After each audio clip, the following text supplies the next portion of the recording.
just hopped into a new Benz. Got a couple questions from my boy Jetset here. Tell me a little more about your art. Tell me a little more about you. Tell the people what they should know about you, so we can, let the world know about Jetset here.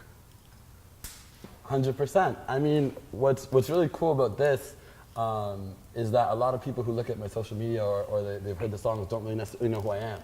I try to keep it a little bit more ambiguous. I want people to really resonate with the music rather than me necessarily as a person.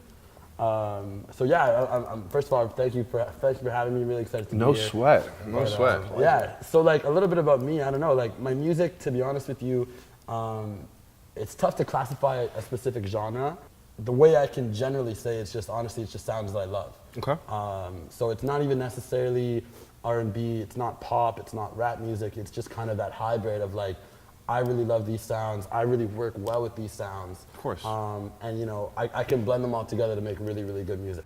But yeah, you know what I mean? Like we've been doing a lot in the city recently, a lot going on and a lot more to come. So I'm excited for it. So you recently opened up for Tory Lanez New Year's Eve. You got to tell me how that experience was. How did you manage to get that shit locked up? Tory Lanez is like basically like the Weekend level right now. Like, how'd you get there?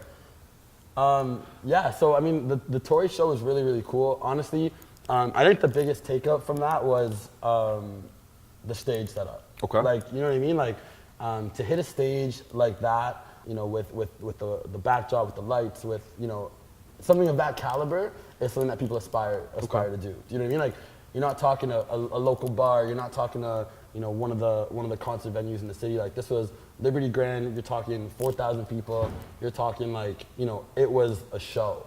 So that was what was really crazy. But yeah, like I knew the guys that were organizing the show, and essentially they just gave me a chance. I wish I would have been able to meet Tory that night, because I mean it was hectic. It was New Year's Eve, clock was coming down. You know what I mean? There was a lot of stuff going on. You're just in and out. Give me that check, I'm out. Yeah, right? yeah, 100. It was tough, right? Like, I mean, I was there the whole night, but even like I went up to the green room that Tory was supposed to be in. He wasn't even there yet, and it was probably like 11, 11, almost 11:30 by then. Jeez. And it's like, you're going right into midnight on New Year's Eve. There's a lot of commotion, right? So like, it was definitely a really cool experience, and yeah, hopefully there's a lot more like that. For sure. Now, I know it's hard nowadays for Canadian artists to blow up because they're so dwarfed by the thing that is Drake. Yeah. How do you for artists nowadays? What do you think, or what do you suggest is the formula to blow up, for lack of better words? Yeah, I mean, like, to be honest with you, I see it more as less of a blow up and more of a come up, if that makes sense. Okay. Like you really, like gotta spit some facts every once in a while. But yeah, like I think, especially with Drake really providing that umbrella over Toronto, and even all of Canada, to be honest with you, because whatever people think of, not even Toronto, but you think of Canada, you think of Drake, especially in the urban scene. I think the key to really developing music is consistency, knowing who you are, and kind of, those small battles that'll take you up there. Because even, you look at a guy like Tory, and just yesterday I was looking at a battle rap video of him when he was 16. Okay. And it's like, Tory overnight didn't really become as much as it may seem like in a sense, but, Tory's been putting in little victories since he was 16 years old. You know what I mean? In a sense. Okay. And I see that as more of the formula. You kind of got to really plug your way at things. You look at guys like Sean Leon, you look at guys like Jazz Cartier, where, they're developing slowly. There's a lot going on, and it's not going to be an overnight thing. Especially, like with Drake, you're going to have that overnight thing. You're going to have the guys like on a very lower scale, like Ram Riddles, who like Sweeter Man. Dude, he is not lower scale. He's amazing right now. we got a Ram Riddles fanboy right here. This guy's gonna start, I fucks with the Pineapple movie. No, 100% no, but it's cool. But like, what I mean is, like, overnight, Ram Riddles became from, Sweeter Man was actually released. No, I get what you mean. Before Drake, do you know what I mean? So the real blow up is gonna come from the Drake stuff. The real come up is gonna come when you're kind of, creating your own lanes. You're getting those little victories. You're doing the Tory Lanez show, and then coming something next. It's consistency. Mind blown. I see what he means though, because I think he's trying to, especially you're saying that Yes, there's the Drake umbrella, but the more you are, the Yeah. more lasting power you have. 100%. And that's what it comes down to, is the lasting power. Yeah. Because like, again, you look at a guy like Ray, I mean, not to discredit him at all, because again, his music's really cool, you know, he's been doing his thing, but I just don't know if his lasting power is there. Yeah. And I you know, I wish all the best for him. I think he's, again, I'm sure he's a cool guy. I've never met him, but like in terms of a legacy that you really want to create, you really got to come up, and you really got to take the time, and you really got to put the work in, and you really got to create your own opportunities. Okay. And that's something that I think I've been really fortunate with, is I've been able to create those opportunities, whether it be the Tory show, or you know what I mean, whether it be linking with people. I do a lot of even nightclub stuff. Okay. And you know, that has leveraged, you know, I've met guys like I brought them out to the club, even guys like Headley, who are completely outside of the urban scene, but they call me and they're like, hey, we're looking for a spot to go. Right now, my biggest plan is content, right? I think that a lot of artists are lacking in content delivery. They need songs. You need to always keep people engaged. But aside from that, I mean, I really want to go down to the States and get some studio work done. Okay. I'm lucky because I can travel there pretty easily.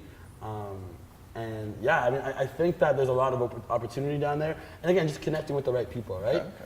That's definitely something that I want to do, is, you know, get down to LA, book some studio time, and really start collaborating with people down south. Because I think that, again, that's another limitation that people in Toronto have, is everybody wants to get there, but nobody can really get there. Yeah.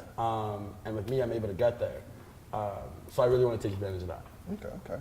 Now, I know you said LA. Why not New York? It's closer, or Atlanta. So, why LA specifically? I have a couple friends out there, a couple, you know, studio contacts, even just a couple people that are in the industry. And I mean, I feel like, again, once you have one guy down there, once you're in the battlefield down there, in the mess that is Los Angeles, you know, the jungle, for lack of a better. Once you're in there, you know what I mean? There's just so many opportunities, and I know a couple guys that have been down there, and that's what they say. You know, once you're down there, you meet 1-2 guys, they introduce you to 3-4 guys. Now you're with 5-6 guys, Yeah. and that's just what it is. Totally, it's a spiral effect.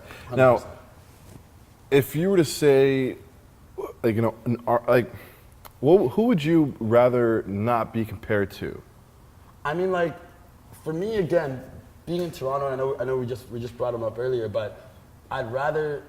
And I feel like in Toronto, it's either one or two ways. It's either you want to go the Drake cosign route, or you want to come up. Yeah, totally, you know what I mean? And I feel like, you know, somebody like Drake, who has done all this work for the city and who has, you know, put everybody on the map and this and that, I'd kind of rather stay away from that sound.